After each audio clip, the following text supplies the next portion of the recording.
All right, let's go ahead and do a story and see what's going on.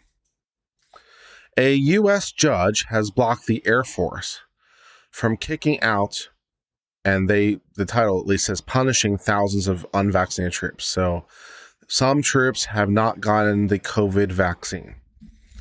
And the Department of Defense has moved to expel these people from the armed forces. A U.S. judge is stopping this, at least in part, as it relates to religious exemptions specifically. So let's go ahead and read this article. On Thursday, a federal judge in Ohio put a temporary stop to the U.S. Air Force kicking out thousands of service members who remain unvaccinated against COVID-19. Judge McFarland of the Ohio Southern District, a federal judge, granted a temporary restraining order in the case of Hunter Doster versus Hunk Frank Kendall, in which Doster and other service members sued the Air Force Secretary to grant religious exemptions to the service's COVID-19 vaccine mandate. We've covered this at least in part. We covered this specifically with respect to the Navy. I don't believe when we covered it before it was with respect to the Air Force, but it's not particularly surprising that they're different. When we covered it with respect to the Navy had a process for religious exemptions, but the answer was always no. In fact, the process, which was very, very detailed and had multiple different steps, one of them was basically one of the steps was explicitly that the person in the chain of command was supposed to draft a denial, right? It didn't say draft a decision. It didn't say draft a denial and an approval. It just said draft a denial. So part of the process explicitly was draft a denial. So I guess it wasn't surprising every single time the answer was no for religious exemptions for vaccines, right? Even though the law allows for religious exemptions for vaccines, they weren't being granted, at least in the case of the Navy. It seems like maybe the Air Force isn't that far behind. And a federal judge has said, hey, this is a problem. Incidentally, we saw the same thing with the Navy. The issue is federal law, as always. The military is, of course, a creature of Congress. Congress is the one that has the power to raise a military, to raise an army and a navy, and the other forces. They're the ones that have the power to create a military, and they have the power to regulate the military, pass reasonable regulations for the military. So they have the power to create those regulations. They also have the power to create exemptions if they want. And there is a federal law called the Religious Freedom Restoration Act, which basically says that in any federal law, mind you, that anything that impacts religion must be decided by strict scrutiny. This is distinct as it relates to state law, because we've talked about religious neutrality, right? The generalized rule, like for example, under Smith, is as long as you're treating religion the same as everything else, it's totally cool. So if you're impacting someone's religious beliefs, but you are not doing it because of religion and you're not impacting their religious beliefs worse than the secular counterpart, under something like Smith, you're totally fine, right? Because there's religious neutrality. So, but under federal law, by statute, Congress has extended these rights in the federal domain. We're basically like, actually, no, not so much. It's not okay. Because Congress can give more rights than the Constitution requires, right? So the Supreme Court has said the Constitution only requires religious neutrality. Okay. Congress has said actually we'd like to do more than that, which you can do because you want to give more than the Supreme Court requires, which is totally fine. You can do that. So that seems to be at least part of what's going on. The ruling grants class status in a class action lawsuit to the Airmen, Space Force, Air National Guard, Air Force Academy, Air Force Reserve Training Corps cadets who submitted a religious accommodation request.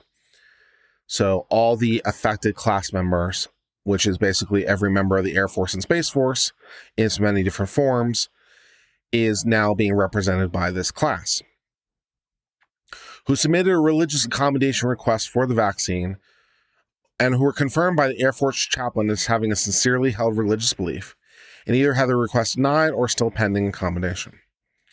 McFarland also granted a TRO, the temporary restraining order, thus preventing the Air Force from enforcing its vaccine mandate, which can entail punishment and involuntary separation from the service against the lawsuit class.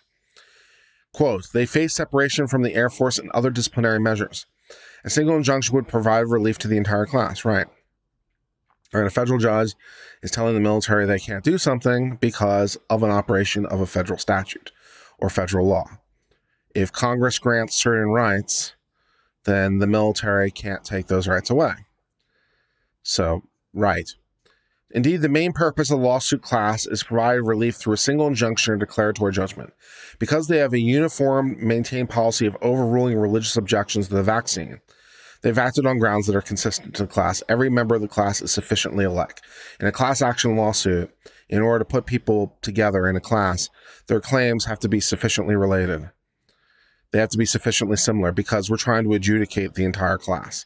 So the only way to do that is if every member of the class is close enough that one ruling can cover them all, among other restrictions when it relates to class actions. But here, like, everyone is in sufficiently the same domain, right? They've all requested religious exemptions, and everyone we're talking about has either had their request denied or delayed.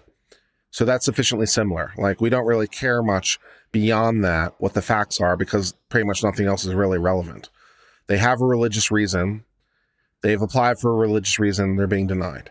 This appears to be in violation of the relevant federal law. So therefore, they're all similarly situated enough to be brought together as a class.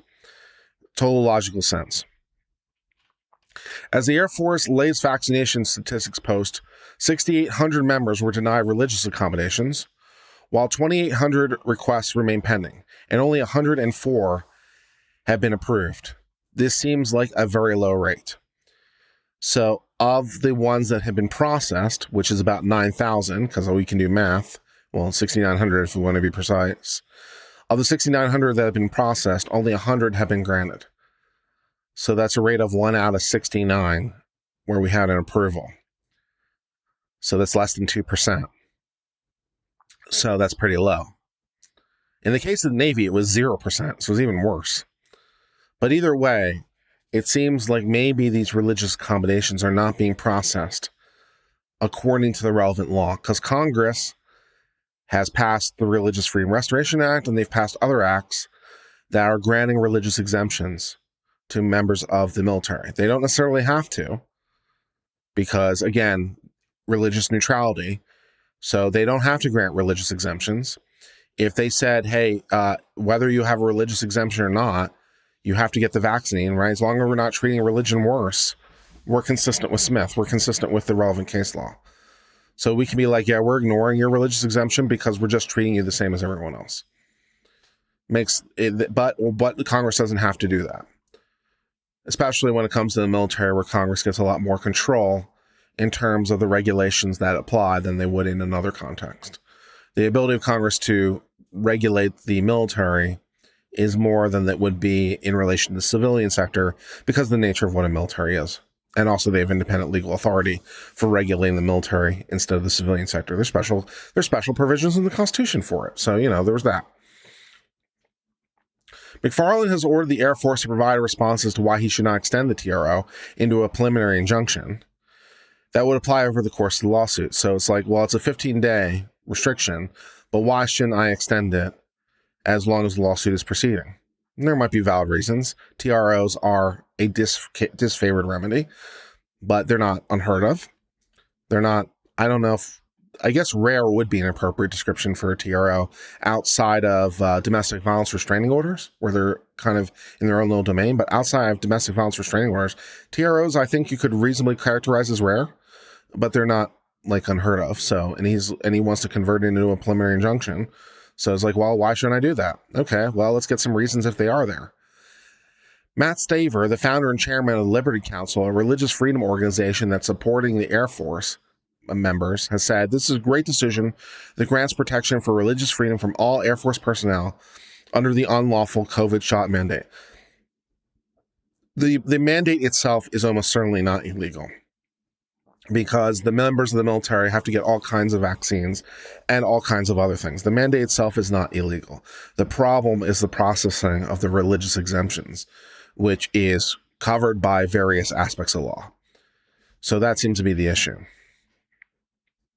David Schmidt, an attorney for the Liberty Council, told the American Military News the Liberty Council is aware of service members within the lawsuit class who have begun to receive their separation packages, but no service member in the class have hit their separation date, and the judge order will pause those separations. So they might be in the process of being discharged, but they haven't been discharged, so it's not too late to act. Great. They said because there's nothing new and the Department of Defense will put forward, the analysis is likely to remain the same. It does seem unlikely that the Air Force would be able to point to anything specific because of the relevant legal interplay. We saw this exact same problem when it related to the Navy and the Navy SEALs, where there were members of the Navy SEALs suing. And it seems like the exact same problem. These are just not being taken seriously, but the law requires them to be taken seriously. And members of the military should understand about having to take orders. And one of those orders is like, you have to take that seriously. Congress gave an order, so, follow it. And generally, if you get a temporary restraining order, it's most often, but not always, converts to a preliminary injunction. I don't know if I'd phrase it quite that strongly, but fair enough. Tilly T has gifted 5 advocate membership to viewers. Well, thank you very much, Tilly T, for gifting some membership to viewers. That's very, very kind of you and very, very appreciated. And I'm sure those people will appreciate it as well. All right, so let's go ahead and wrap this story up. Thus, that brings us to the end of discussion of this article of a U.S. judge blocking the Air Force from kicking members out. It appears that there are various members of the Air Force who have asked for religious exemptions, about 6,900 of them, apparently, of which the Air Force is of the 6,900 they've actually processed, that actually more than that have asked. But of the 6,900 they've processed, they've only given 100 exemptions. So at a rate of less than 2%. The relevant law does appear to require the United States military to grant these religious exemptions if they are bona fide and won't otherwise substantially harm the service. And it seems like they're just not processing them with the requisite seriousness the law seems to require. We also saw this with respect to the Navy when the Navy SEALs were suing for exactly the same reason. And with respect to the Navy at large, it seemed the Navy was granting 0% of the requests. So the Air Force seems marginally better off because they're almost at 2%. Hey, that's an improvement. But either way, it seems like there's a problem because the military is not enforcing the acts of Congress that Congress passed, which they have to do because they're a creature of Congress. So there's that. So the lawsuits make sense. They will continue to be processed, and at least for a moment, that brings us to the end of discussion of this case. Thank you so much for being part of the Uncivil Law family. If you enjoyed this legal education content, please hit the subscribe button. It really helps the channel grow. We appreciate your continuing support. Until later, my friends, cheers and goodbye.